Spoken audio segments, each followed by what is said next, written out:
Sarah, thank you so much for joining us today. I know you have a very busy schedule, so welcome to the show.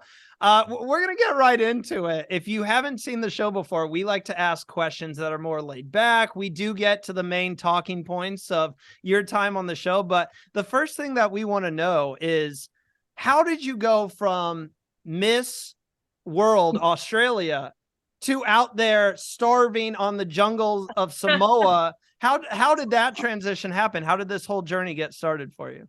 Oh gosh, I mean, I didn't ever think I would be doing something like this, but I think I just wanted the world to know that us beauty queens, we can get down and dirty. We don't always have to have our stylist, our hair and makeup team. We can be the everyday person, or even be stuck on an island. I can exfoliate with sand. I don't need my 8-step skin routine. So for me, it was sort of proving it to myself that I could do it, but also doing it for my beauty queens and showing the world that, we can do it.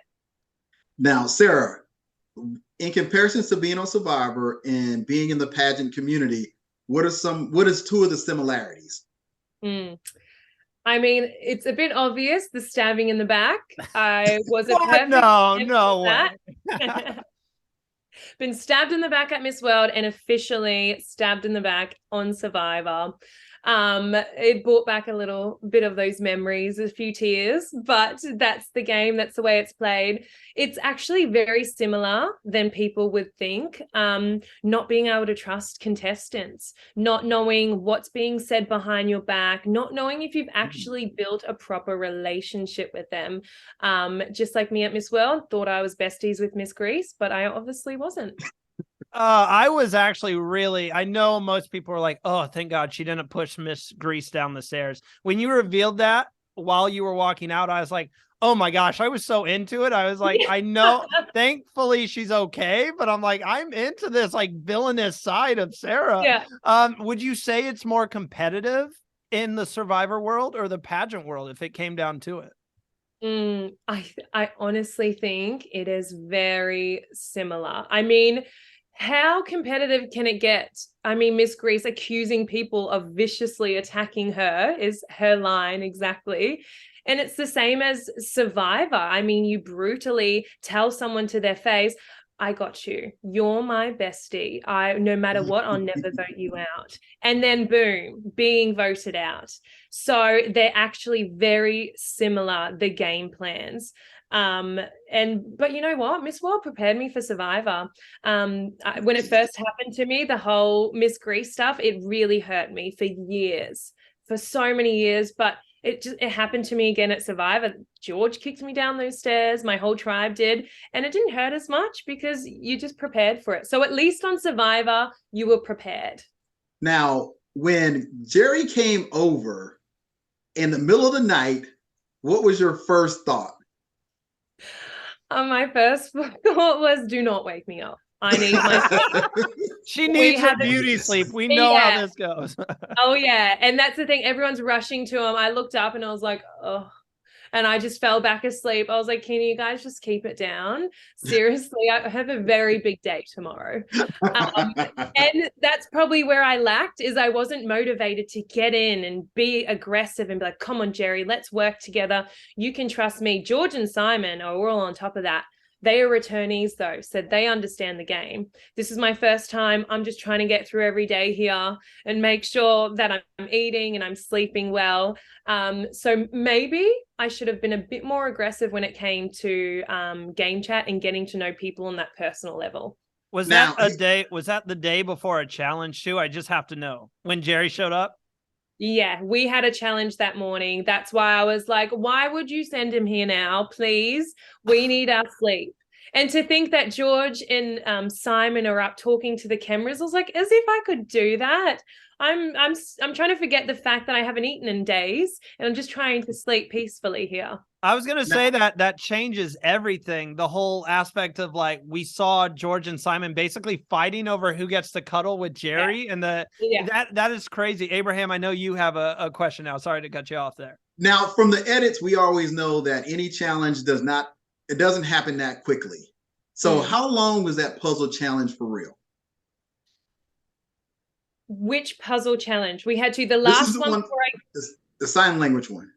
yes. It was actually, I think they edited that perfectly because it didn't go for too long. And as soon as we figured out, I don't even know how Benjamin figured that out, that puzzle. That is just so bizarre. But then again, he is the most intelligent human I've ever come across. So it actually was edited perfectly. It was probably the same time. All he needed was a few minutes to work out some words and then drop, and it's just game on from there, doing it as quick as possible. I didn't actually know they were signing, and that's the thing. I also know how to hand sign, and I didn't even pick up on it. So I feel like that would have completely changed the game if I actually looked over and saw Ben signing to Paige, because I work in the disability sector. My mum's an interpreter for a living. Oh, so wow. I see her sign every single day, and she taught me from the age of 12. So I felt like I let the team down a little bit, but you can't know. They're all whispering to each other, and you're just trying to figure it out at that time. That would have been a great kind of like cross tribe alliance if you were able to sign to either Ben or Paige, you know, try to let them in, maybe make some alliances there. You brought up George and Simon, and I have to know, I mean, towards the end of your game, you got caught up in the middle, and shockingly, I thought you were in a fabulous position, and my jaw dropped to the floor when you got voted out.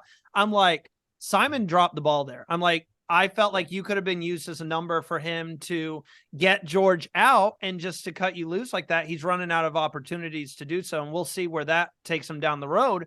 But what was the dynamic like at camp dealing with George and Simon? Is it as evident that these two are power hungry, kind of going at it, or is it not as evident on the island as it is on our screens? So pretty much what you see on those screens is generally happening on camp. So the reason I built that relationship and bonded with Simon was because we both wanted George out. He's someone who you cannot trust. And Simon's right. When it comes to building shelters and getting food, George doesn't want to help. He just cares about winning the game rather than helping out his tribe mates to make sure we have shelter, to make sure we have food. So that's why I built that bond with Simon. But then I tried to be sneaky, and I tried to build that bond with George where I could get both of them to trust me. But then George figured it out, and so did Simon. Simon didn't like I was working with George. George knew I was working with Simon to get him out. So I put myself in an awkward position, which at the time I thought I was perfectly placed. Oh, it looked like it to us. It looked like you were in a perfect position to really kind of control your game where you go. Were you always going to go with Simon's side though? Because you had that line at Tribal Council, tonight I'm going to show my loyalty in my vote. So was the plan always you were going with Simon? You even gave the eye wink.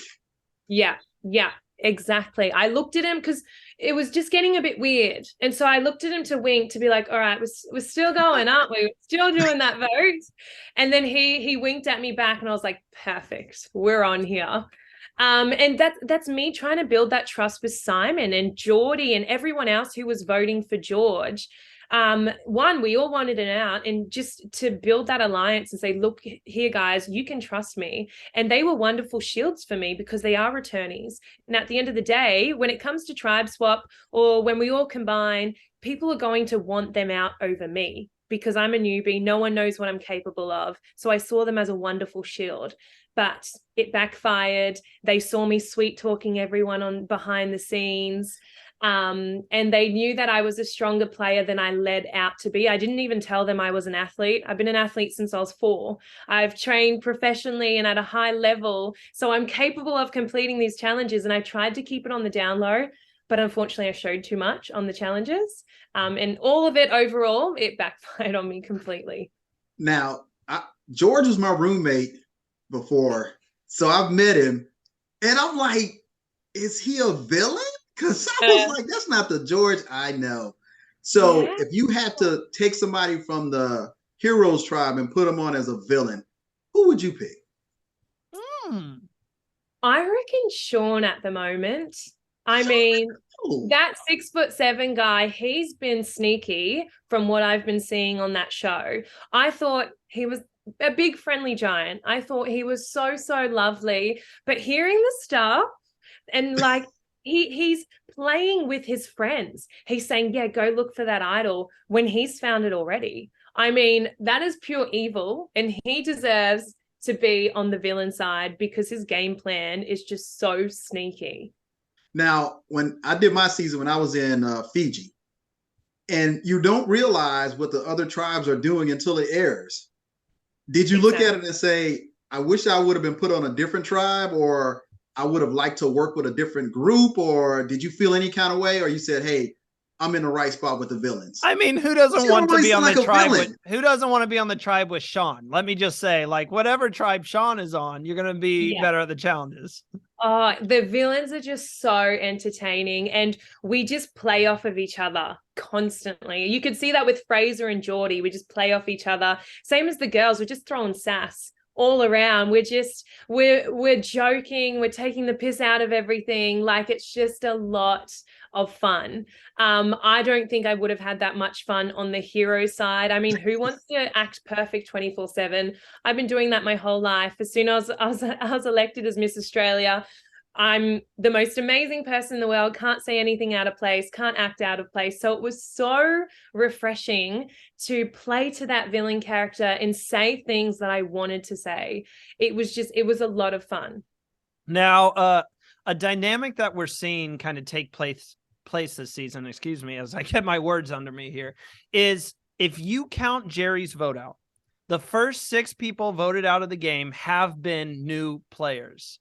Is there a reason that the returning players are doing much better than the newbies? Obviously, they have that experience, but does it really feel like they've got full control over this game thus far? Yeah, I will tell you the reason why is because all us newbies, we are running to the returnees because we need their protection. We need their guidance, and they're turning around and getting rid of us because they don't know how we play. They can't trust us. But for the returnees, they've watched each other play before. They know their game plans. They know who they can trust already. But for us newbies, they don't know us, and they can see us. As I think Sean said in one of the episodes, she said it's just so cute to see all the newbies because we don't know what we're doing. We're so easy to persuade, and it's so true because we're just trying to last as long as possible, and we're seeing the newbies as people who can guide us through it. So I feel like that's right why all the newbies are getting voted out, is because we can't be trusted. We don't know if they can trust us, and they know they can control us completely throughout the game. Now, with your experience that you've been out there, you've been in Samoa, what's one thing you take away from this experience? Oh, gosh, the one thing I take away from this experience is that I can seriously do whatever the hell I put my mind to. I mean, as you know, I am a beauty queen. Preach it. I know I've got stylists, I've got my makeup artist, I've got people giving me facials.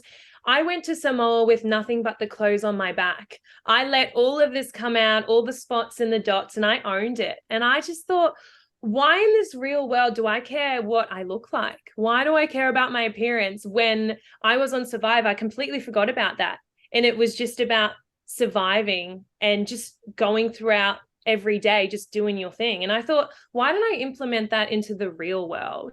Nice. So that's one thing I really took out of it, is why do I care so much about what I look like, when at the end of the day, it's about you having a path and you just doing your own thing? Why do you care about other people? Why do you care about what they think of you? So that's definitely a big thing I took out of it.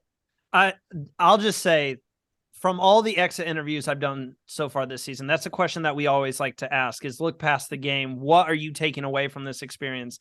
That is the most inspiring and best answer that I've heard thus far. By the way, you look amazing always. Thank Pure you. beauty, amazing.